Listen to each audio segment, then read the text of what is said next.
네, 청년이며 그리스도인으로 살다 보면 어떻게 사는 게 잘 사는 건지 고민이 드는데요. 다니엘서는 그런 질문을 하는 하나님의 사람들에게 이 낯선 시대를 헤쳐가는 길을 안내해주고 있습니다.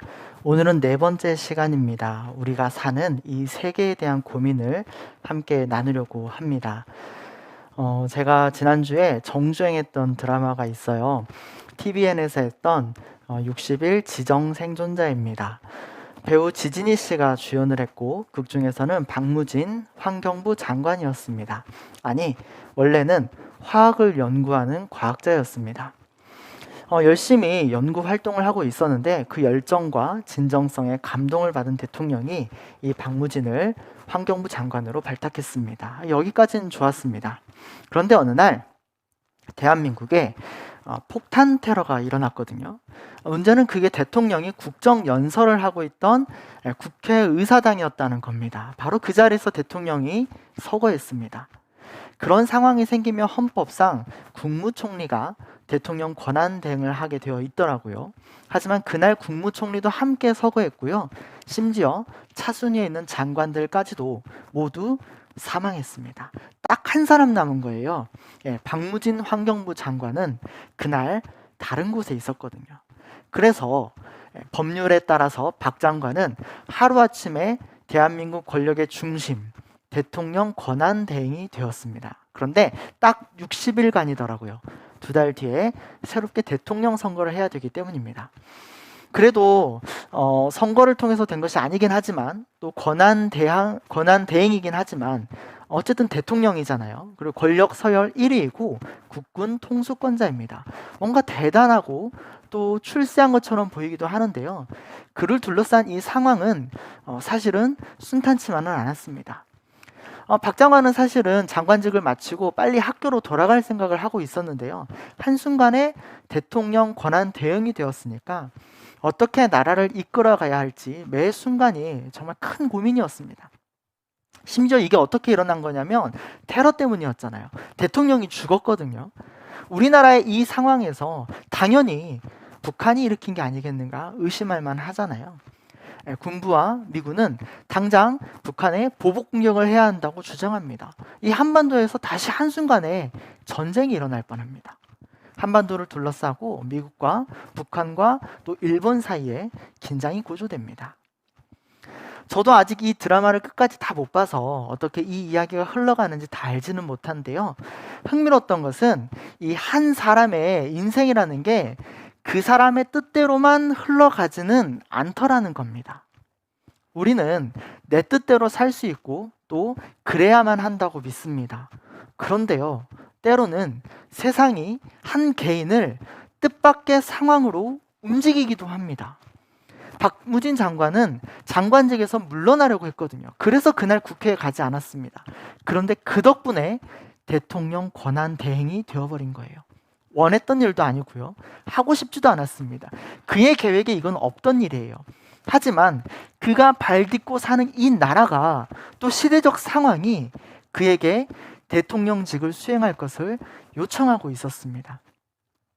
운명이라면 너무 진부한 편일지도 모르겠지만 그에게 별다른 선택지가 없었다는 점에서 운명적이었습니다.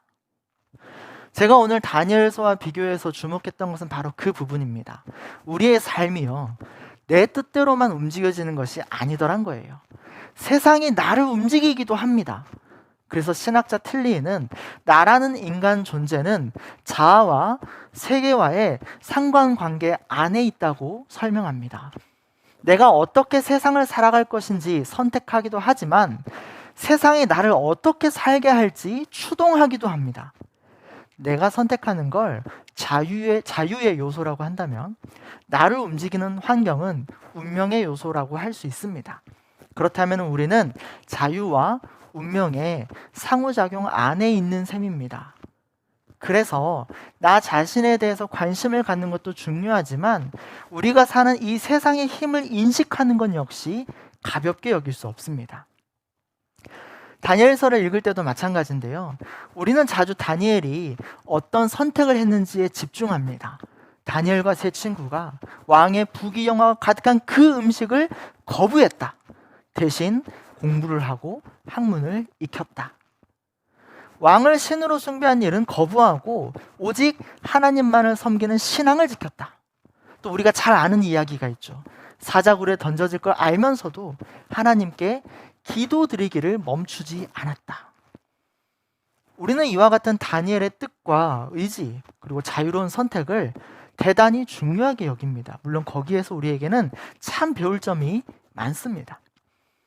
하지만 오늘 그 못지않게 한번 주목해 보려고 하는 것은요, 다니엘이 처한 세상과 운명적인 요소입니다. 개인을 넘어선 역사가 주는 교훈을 발견할 수 있다는 뜻이기도 한데요. 다니엘이 어떤 세상에 놓여 있냐는 건데요. 그 땅은 바벨론이었거든요. 상황이 심상치 않습니다. 뭔가 거대한 변화의 파도가 그 땅에 밀려오고 있었습니다.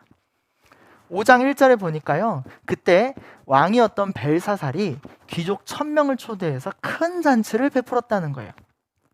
단지 숫자적으로 1000명이 모였다는 의미가 아니라요, 제국의 부귀영화를 뽐낼 수 있을 만큼 성대한 축제가 벌어졌다는 것을 암시합니다. 오늘 도쿄올림픽이 폐막하는데요, 사실은 올림픽을 유치하는 나라들도 나름 그런 이유들을 가지고 있지 않습니까?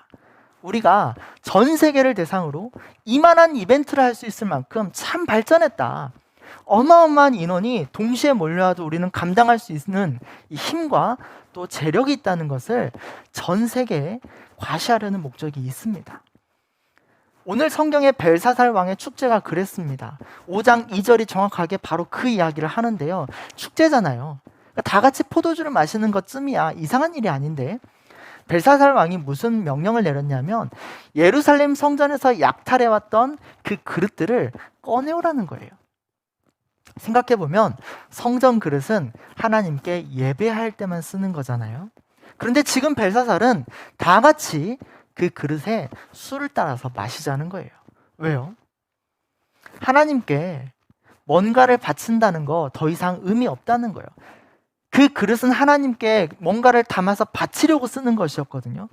그런데 하나님이 아니라 나와 우리 바벨론의 귀족들이 이제 그것을 받아야 마땅하다는 거예요.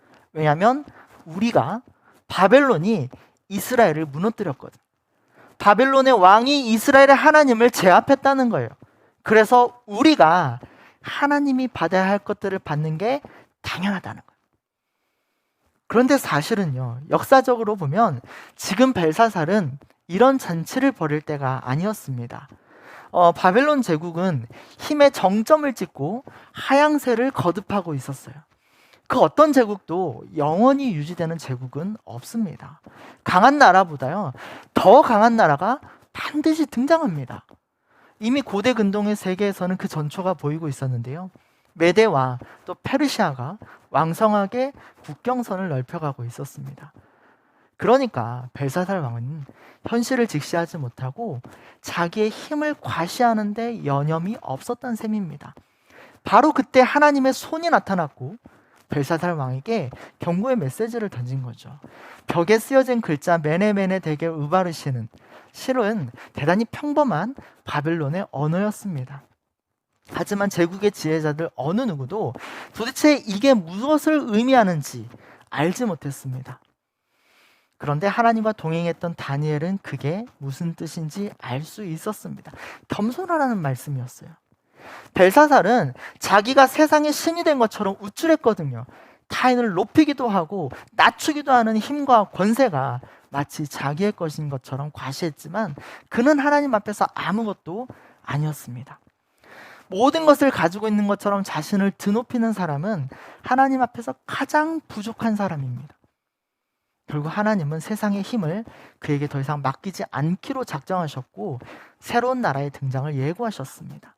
다니엘은 아주 솔직하게 그 하나님의 뜻을 왕에게 전했습니다. 그런데 설마 이런 생각을 한 거죠. 설마 이 일이 오늘 당장 일어나겠습니까? 벨사살 왕은 하나님의 말씀을 들었지만 듣지 못했습니다. 그저 다니엘이 바벨론 사람들은 하지 못했던 이 대단한 일을 했다고, 어떻게 이런 걸 해석할 수 있었냐고 높이 평가하고 다니엘을 나라의 셋째 통치자로 세웠습니다.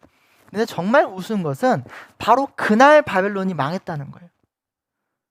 뒤집어서 이야기하면 벨사살 왕은 겸손하라는 말씀을 듣는 그 순간에도 나는 이 다니엘을 지금 당장 이 나라의 권력 서열 3위로 임명할 수 있는 힘을 가지고 있다고 과시했다는 거예요. 이 나라가 망할 리가 없다는 거예요. 30절과 31절에 보니까요, 이웃나라 메대가 바로 그날 밤에 쳐들어왔습니다. 벨사살 왕도 그날 사살당했습니다. 어떻게 이런 일이 일어나냐는 거죠. 아마도 먼저 암살조가 투입되고 이후에 군대가 몰아닥친 모양입니다. 대단한 위세를 떨쳤던 바빌론은 무너졌고 새로운 나라 메대의 제국이 세워졌는데요. 다니엘서 6장 끝에 보면 또 메대라는 나라는 이어서 바사, 그러니까 페르시아에 통합된 것으로 보입니다. 자, 다시 한번 정리해 보면 다니엘은 이스라엘 사람이었지만 자기 의사와는 무관하게 바벨론 땅에 끌려왔습니다. 다니엘이 속한 세상의 나라는 쉴 새 없이 바뀌었습니다. 세계의 패권이 바벨론에게 있는 줄 알았거든요. 그런데 순간에 메대로 넘어가고 또 이어서 페르시아가 등장했습니다.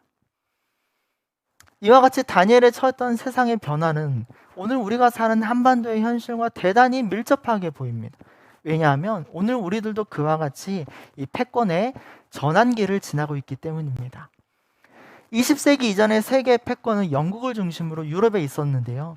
근대의 세계 질서는 팍스 브리타니카에 있었습니다. 하지만 유럽에서 일어난 두 차례의 세계대전은 다시 이 세계 질서를 리셋했는데요. 20세기 중반 이후로 세계의 질서는 미국으로 수렴했죠. 그래서 팍스 아메리카나가 등장했습니다. 여기에서 팍스는 영어 피스의 어원이고 평화를 의미하는 라틴어인데요. 본래 이 개념은 2000년 전에 로마가 지중해 세계를 제패했을 때 등장했습니다. 로마가 군대의 힘으로 지중해를 장악하고 거대한 제국을 세웠거든요. 그리고 스스로 평화의 시대가 열렸다고 자부했습니다. 로마가 세상을 통일한 덕분에 전쟁이 멈췄대요. 하지만 문제는 그게 진짜 평화냐는 겁니다.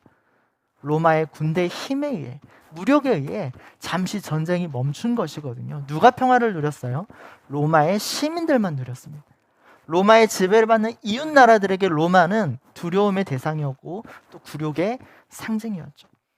그래서 단지 전쟁이 사라졌다는 것만으로 평화로워졌다고 말할 수 없는 게 명백합니다. 그런 점에서 20세기 중후반에 등장한 팍스 아메리카는 미국을 중심으로 정말 세계가 평화로워졌다기보다 미국이 세계의 패권을 쥐게 되었다는 의미로 이해됩니다. 오랫동안 미국은 자칭 세계의 경찰임을 내세우며 전 세계 분쟁에 관여하고 미국 중심의 질서를 구축했습니다. 이 팍스 아메리카를 지탱하는 힘은 군사력과 더불어서 경제력인데요. 미국의 화폐인 달러가 기축통화가 되고 전 세계 무역과 경제는 미국의 다국적 기업이 앞세우는 신자유주의 체제로 편입되었습니다. 그런데 역사가 주는 교훈은요, 영원한 제국이 없다는 겁니다. 이 팍스 아메리카를 위협하는 두 개의 나라가 등장했습니다. 하나는 소련이고요, 또 하나는 일본이었습니다. 그러나 이 두 나라 모두 20세기 후반 미국과의 경쟁을 이기지 못했습니다. 그런데 이 자신만만한 미국의 자존심을 상하게 한 두 가지 사건이 일어나요. 2000년대. 첫 번째는 2001년 세계 무역센터 빌딩이 비행기 테러로 무너진 사건입니다. 이 사건은 역사상 처음으로 아메리카 대륙 본토에서 외국의 공격을 받은 사건이라는 데 의미가 있습니다. 근데 이건 테러잖아요. 둘째는 팍스 아메리카나를 더 강력하게 위협하는 신흥 세력이 등장했다는 거예요. 이번에는 사실 만만치 않게 보여요. 그게 팍스 시니카, 중국입니다. 이게 왜 중요하냐면 우리나라가 이 한반도가 바로 팍스 아메리카나와 팍스 시니카의 충돌과 갈등 그 한복판에 있기 때문입니다. 사실 20세기에 오랫동안 중국은 현대 세계 질서에서 변방이었습니다. 그런데 1978년 경제개혁 개방이 전환점이 되었고요. 그 이후로 급격한 고도 경제 성장을 이루었는데 그 시기에 선진국들이 연 2, 3%의 경제 성장률에 머무를 때 중국은 40년간 매년 10% 가까운 성장을 이루어냈습니다. 이 기간 동안 중국의 경제 규모는 34배의 성장을 이루었습니다. 인류 역사상 초유의 사례라고 합니다. 결국 중국은 2011년 일본을 추월했고 세계 2위의 경제 대국을 달성했습니다. 그리고 놀랍게도 어떤 경제 지표에서는요, 이미 중국이 미국까지도 추월했더라고요. PPP라고 하는 구매력 평가라는 게 있더라고요. 실질 소득과 또 물가, 생활 수준까지도 다 함께 고려하는 경제 지표인데요. 중국은 2014년 구매력 평가에서 이미 미국을 추월했습니다. 물론 아직 GDP는 미국이 더 앞서는데요. 경제학자들은 이 GDP마저도 2030년 전후로 중국이 미국을 추월할 것으로 예상하고 있습니다. 무엇보다 중국의 시진핑이 2012년 국가 주석에 오르면서 가장 먼저 내세웠던 것은 중국몽이었어요. 중화민족의 위대한 부흥이라는 의미입니다. 이게 무엇이냐면 2021년까지 모든 국민이 편안하고 풍족한 생활을 누리는 사회를 건설할 뿐만 아니라 2049년까지 사회주의 현대화 강국을 만들겠다는 구상입니다. 이미 올해가 2021년이잖아요. 시진핑은 첫 번째 목표를 달성한 것으로 평가받고 있습니다. 그런데 이 중국몽의 야심은 단지 중국의 내부적인 발전과 도약을 도모하는 것에 있지 않습니다. 그것을 바탕으로 중국이 과거 역사에서처럼 다시 세계의 중심이 되어야만 한다는 패권주의의 야망을 드러냈다는 것이 핵심입니다. 물론 많은 사람들이 지금 논쟁하고 있습니다. 과연 중국몽, 팍스 시니카가 이루어질 것인가? 아니면 팍스 아메리카나가 이전처럼 계속 유지될 것인가? 하지만 분명한 것은 2012년 이후로 중국은 더 이상 힘을 숨기지 않습니다. 안타깝게도 우리나라는 지정학적 이유로 팍스 아메리카나와 팍스 시니카의 직접적인 충돌 사이에 끼어 있습니다. 1945년 해방 이후로 한반도가 둘로 나뉘고 각각의 정부를 세운 데에는 미국과 중국을 빼놓고 설명할 수 없는데요. 특히 우리나라는 미국과 동맹관계를 유지하고 있을 뿐만 아니라 정치, 사회, 경제적으로도 긴밀한 관계를 맺고 있습니다. 그런데 또 다른 한편으로 우리나라와 중국과의 교역량은 이미 미국과 일본과의 교역량을 합친 것보다 더 많습니다. 그래서 사드 보복 사태나 미국과 중국 사이의 무역 갈등이 심화될 때마다 우리 경제는 직격탄을 맞습니다. 미국과 중국은 마치 우리를 길들이는 것처럼 우리나라가 어느 한쪽으로 조금이라도 기울이는 것 같은 느낌을 주면 어김없이 다른 한쪽이 균형추를 옮길 것을 요구하며 압박하는 형세가 반복되고 있습니다. 그래서 우리는 자주 고래 싸움에 새우 등 터지는 심정에 놓입니다. 이와 같이 난처한 국가적 상황에서 나라는 한 사람은 무엇을 할 수 있습니까? 무엇을 해야 합니까? 바로 그 길을 찾기 위해서 다시 다니엘서를 살펴보면요. 우리는 그런 시대적 상황에서 이 다니엘의 이야기가 왜 사라지지 않고 길이길이 성경으로 남겨졌는지를 주목해야 합니다. 바벨론 땅에서 특히 정세가 급변하여서 나라의 패권이 메대로 페르시아로 이행하던 그 시대에 다니엘의 삶은 어떤 의미가 있습니까? 다니엘서를 가만 살펴보면요. 이 나라의 왕들은 한결같이 어려움에 처할 때 하나님의 사람들을 찾았습니다. 우리가 다니엘 하면 이내 총리를 떠올리잖아요. 그래, 다니엘은 총리니까 늘 왕의 곁에 있었지 않겠나, 그렇게 당연하게 추측하는데요. 성경을 잘 살펴보면 다니엘이 총리가 된 것은 다니엘의 삶에서 아주 극히 일부에 불과합니다. 오늘 우리가 읽었던 5장에서도 마찬가지인데요. 벨사살 왕이 이 나라의 기운이 기울어가는 때에도 흥청망청 잔치를 벌이고 있었잖아요. 그때 하나님의 손가락에 나타났고 무언가 벽에 글씨를 썼다는 거예요. 신기한 것은 그게 무슨 뜻인지도 모르는데 벨사살 왕이 두려움에 떨었고 깊은 번뇌에 빠졌다는 겁니다. 본능적으로 직감한 거죠. 뭔가 큰일이 일어나고 있다. 그런데 도대체 이게 무슨 뜻이냐는 거예요. 해석하고 싶어서 바벨론의 여러 지혜자들을 부릅니다. 왕이 불렀으니까요. 아주 중요하고 결정적인 순간이잖아요. 당대 최고라고 여겼던 사람들, 유능한 사람들을 부르지 않았겠습니까? 그런데 그 자리에 다니엘이 없었어요. 다니엘은 불려나가지 못했습니다. 이것은 우리가 흔히 생각하는 것과는 다르게 다니엘이 제국에서 융숭한 대접을 받으며 사는 자리에 있지 않았다는 걸 의미합니다. 다시 말해서 다니엘서는 우리가 신앙을 의지하면 어떤 세상이 오든지 간에 상당한 힘과 지위를 누릴 수 있다는 성공담을 전하려는 게 아니에요. 한 영웅의 이야기를 전하려는 게 아니에요. 어떤 사람은요, 다니엘이 바벨론에서도 메대에서도 심지어 페르시아에서도 얼마나 탁월한 신앙과 지혜와 능력이 있었으면 그렇게 오랫동안 총리로 귀하게 쓰임받았겠냐고 이야기하는데요. 제국의 패권이 전환되는 그 한복판에 다니엘이 있었던 것은 사실입니다. 하지만 다니엘이 귀하게 쓰임받았다는 것은 그가 총리가 되었다는 것으로 증명될 수 없습니다. 오히려 그렇게 힘과 힘이 맞부딪히는 그 중요한 순간에도 이 세속의 질서에 휩쓸리지 않고 담대하게 하나님의 뜻을 세상에 알렸다는 데 있습니다. 다니엘서가 존재하는 이유는 바로 그것입니다. 그것이 결코 쉬운 일이 아니거든요. 목숨을 각오해야 되는 일이었습니다. 어떤 영화를 보니까요, 한 회사원이 자기 회사가 가지고 있는 마케팅의 문제를 솔직하게 이야기하는 장면이 나왔어요. 가만히 듣고 있던 회장님이 담담하게 이야기하더라고요. 당신이 지금 하는 말 다 맞는 말입니다. 그런데 듣기 좋은 말은 아니군요. 그리고 그 결과는 해고로 돌아오더라고요. 다니엘의 입장은 더 심하지 않았을까요? 지금 이 글자가 하나님 주신 말씀이 무슨 뜻인지 아는데 그게 왕의 귀에 듣기에는 좋은 이야기가 아니었거든요. 그럼 어떻게 해야 되는 거예요? 하나님의 말씀은 왕에 대한 경고였고 나라가 망할 거라는 심판의 말씀이었잖아요. 그런 이야기를 솔직하게 왕에게 어떻게 전하는 거예요? 왕이 죽게 될 거라고, 당장 나라가 망할 거라고, 나라가 쪼개질 거라고, 그 시대에 한 신하가, 그것도 이방인의 신분으로서 어떻게 왕에게 마음 편히 이야기하겠습니까? 때로 진실은 듣기 불편하잖아요. 특히 더 큰 힘을 가진 사람일수록요, 불편한 이야기 듣기 싫어합니다. 듣고 싶은 이야기를 들으려는 경향을 보입니다.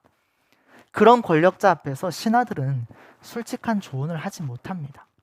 거기에서 하나님의 뜻을 있는 그대로 전한다는 것은 정말 어렵고 힘든 일입니다. 바로 그 자리에서 다니엘이 하나님의 뜻을 전했다는 거예요. 그 점이 다니엘을 귀하게 만들었던 겁니다. 다니엘서는 오늘도 우리 애들에게 바로 그 이야기를 하려는 거예요. 이 세상의 힘과 권세가 압도적인 것처럼 보일지라도 역사의 주관자는 하나님이세요. 하나님이 허락하시면 있을 것이고 하나님이 버리시면 무너집니다. 때로 우리가 다 이해하기 어려울 때에도 하나님은 악 속에서도 선을 이끌어내시고요, 어두움 속에서도 빛을 창조하십니다. 세상에 참된 왕이신 하나님 앞에서 왕 노릇하는 것들이 있잖아요. 맞아요. 세요. 강해요. 별것 아니란 소리가 아니에요. 너무나 강력해요. 하지만 시간의 흐름은 하나님의 주권 안에 있습니다. 이 땅에서 하나님 외에 그 어떤 것도 영원한 건 없어요. 시간이 지나면 무성하게 자랐던 풀도 마르고요, 화려하게 피었던 꽃도 다 시듭니다. 오직 하나님의 말씀만 영원합니다. 다니엘의 시대는 바로 그 이야기를 하는 게 가장 불편한 이야기였거든요. 바벨론이란 이 세상의 질서, 사람을 죽이고 살리는 권세를 가지고 있는 것처럼 보이는 그 왕의 힘을 거스르는 이야기거든요. 그런데 다니엘은 그것이 세상의 질서와 반대가 될지라도 하나님의 뜻이 그러하다면 그 뜻을 전파하고 알리기로 했던 것입니다. 우리가 이 땅을 살 때 하나님 나라를 사는 삶의 방식은 이런 것입니다. 다니엘은 세계의 패권이 바벨론에서 메대로 그리고 페르시아로 이행하는 그 현장 한복판에 있었습니다. 세상의 힘과 권세가 충돌하고 부딪히는 그 현장에서도 하나님의 뜻을 전파하는 것이 나의 희생을 각오해야 되는 일일지라도 하나님의 말씀과 뜻을 알리는 일에 자신을 던졌습니다. 그렇다면 이것은 오늘 우리들에게 무엇을 이야기할까요? 우리가 사는 이 한반도를 둘러싼 현실은 결코 녹록지 않습니다. 팍스 아메리카나와 팍스 시니카의 충돌은 현학적인 메타 내러티브가 아니라 우리 청년들의 삶에 직간접적으로 영향을 미치는 현실의 이야기들이잖아요. IMF나 서브프라임 금융위기가 어떤 다른 누군가의 이야기가 아니었잖아요. 시대적 고난임과 동시에 우리들의 아픔이 되지 않았습니까? 오늘 우리가 겪는 코로나의 어려움, 또 그리고 한반도가 처한 이 현실은 특별히 삶의 기반을 마련해야 되는 이 청년 시기에 우리들에게 실제로 다가오는 어려움입니다.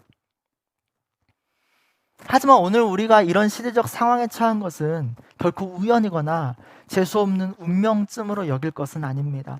다니엘에게 다니엘만의 시대적 사명과 부르심이 있었던 것처럼 오늘 우리 시대의 상황은 그 안에 사는 우리들에게 이제 눈을 들어 하나님의 부르심과 비전을 바라볼 것을 요청합니다. 앞서 우리라는 존재가 나의 자유와 시대적 운명 간의 상관관계 안에 있다고 했었는데요.